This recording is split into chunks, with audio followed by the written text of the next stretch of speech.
നമസ്കാരം. ഗാന്ധിജിയുടെ കൊച്ചുമകൾ തട്ടിപ്പ് കേസിൽ അകത്തായി. വ്യവസായിയിൽ നിന്ന് 3.25 കോടി കബളിപ്പിച്ചു എന്ന കേസ് സത്യത്തിനും നീതിക്കും വേണ്ടി ജീവിതം സമർപ്പിച്ച രാഷ്ട്രപിതാവ് മഹാത്മാഗാന്ധിയുടെ കുടുംബാംഗം തട്ടിപ്പ് കേസിൽ പിടിക്കപ്പെട്ട് ജയിലിലായത് ലോകം ഞെട്ടലോടെയാണ് കേട്ടത്.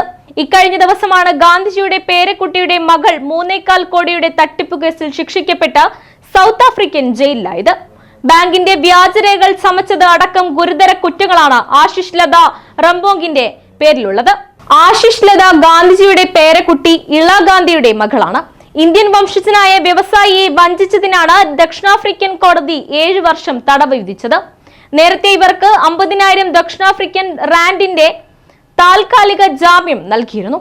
മനുഷ്യാവകാശ പ്രവർത്തകയും ഗാന്ധിജിയുടെ കൊച്ചുമകളുമായ ഇള ഗാന്ധിയുടെ മകളാണ് 56-കാരിയായ ആശിഷ് ലത. ഇന്ത്യയിൽ നിന്ന് ലിനൻ തുണിത്തരങ്ങൾ ഇറക്കുമതി ചെയ്തതിനായാണ് 2015 വ്യവസായിയായ SR മഹാരാജിൽ നിന്ന് ഏകദേശം 3.22 കോടിക്ക് തുല്യമായ ദക്ഷിണാഫ്രിക്കൻ റാൻഡ് വാങ്ങിയത്. തുണിത്തരങ്ങൾ വിറ്റുകിട്ടുന്നതിലെ ലാഭം പങ്കുവയ്ക്കാമെന്നായിരുന്നു ഇരുവരും തമ്മിലുണ്ടായിരുന്ന ധാരണ. ഒരു സ്വകാര്യ ആശുപത്രിക്ക് വേണ്ടിയാണ് തുണിത്തരങ്ങൾ ഇറക്കുമതി ചെയ്യുന്നത് എന്നായിരുന്നു ആശിഷ് ലത വ്യവസായിയെ വിശ്വസിപ്പിച്ചത്. ഇറക്കുമതി കഥ ആശിഷ് ലത വ്യാജമായി നിർമ്മിച്ചതാണെന്നും അത്തരമൊരു ഇറക്കുമതിയെ ഉണ്ടായിട്ടില്ലെന്നും പിന്നീട് അന്വേഷണത്തിൽ കണ്ടെത്തി. മനുഷ്യാവകാശ പരിസ്ഥിതി പ്രവർത്തകയാണെന്ന് അവകാശപ്പെട്ടാണ് സമൂഹത്തിലെ ഉന്നതരുമായി ഇവർ ബന്ധങ്ങൾ സ്ഥാപിച്ചിരുന്നത്. പാർട്ടിസിപ്പേറ്റ് ഡെവലപ്മെന്റ് ഇനീഷ്യേറ്റീവ് എന്ന പേരിൽ ഇവർ തന്നെ സ്ഥാപിച്ച സംഘടനയുടെ എക്സിക്യൂട്ടീവ് ഡയറക്ടറായും ലത പ്രവർത്തിച്ചിരുന്നു.